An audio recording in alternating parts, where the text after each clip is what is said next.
In 1919, the May 4th movement unveiled a new chapter in China in the struggle against imperialism and feudalism. Between 1919 and 1921, thousands of young Chinese traveled to Europe as members of the work-study movement, in the hope of finding a path to save the future of China. My hope is that China will no longer be controlled by foreign countries. Our people will no longer be bullied by officials. Everyone can live a good life, and we form a family of mutual help and love. I'm willing to fight for this. Amongst them were the future leaders of the Communist Party of China. 16-year-old Deng Xiaoping arrived in Marseille in October 1920, as reported by a local French newspaper. That same year, 22-year-old Zhou Enlai boarded a passenger ship in Shanghai. This started an awakening journey in Europe. Despite his late arrival, Zhou Enlai examined the workers' movement in Britain in early 1921. In Paris, Zhou studied French while conducting social research. He also studied various Marxist books, such as the Communist Manifesto, and wrote for the Chinese newspaper Ishibao on the unstoppable trend of revolution. After comparing with other social doctrines, Zhou Enlai made a lifelong commitment to the communist cause and joined the Paris Communist Group in 1921. Meanwhile, Deng Xiaoping went to work in factories after attending middle school in Bayeux in France.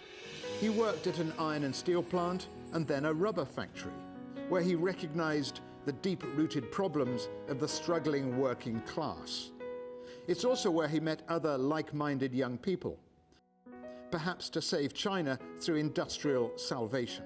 For Deng Xiaoping, this became a broken dream. He started to read the progressive magazine New Youth. Each day, his desire to join a revolutionary party was growing. The French town of Montargis was a turning point for Deng Xiaoping. It was the place where he became interested in Marxism.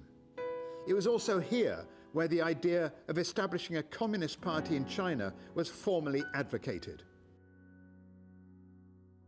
Meanwhile, Zhou Enlai worked as a journalist, traveling between Paris and Berlin. He witnessed the demonstrations of Chinese students in Lyon and advocated the idea of communism in Germany. In June 1922, like-minded young people were finally united by the European branch of the Chinese Communist Youth Party and had their own magazine, La Jeunesse. 17 Rue Godefroy, Paris, is a place where Zhou Enlai once lived. It's also where he worked with Deng Xiaoping, who joined the magazine later. In 1924, their footpath was diverted. Zhou Enlai went back to China as communist revolutions spread across the country, while Deng Xiaoping carried on the communist cause in France and left for Moscow in 1926. By that time, both had grown from progressive youths into professional revolutionaries. Today, this building in Paris is lucky enough to have a plaque to its famous former resident, Zhou Enlai.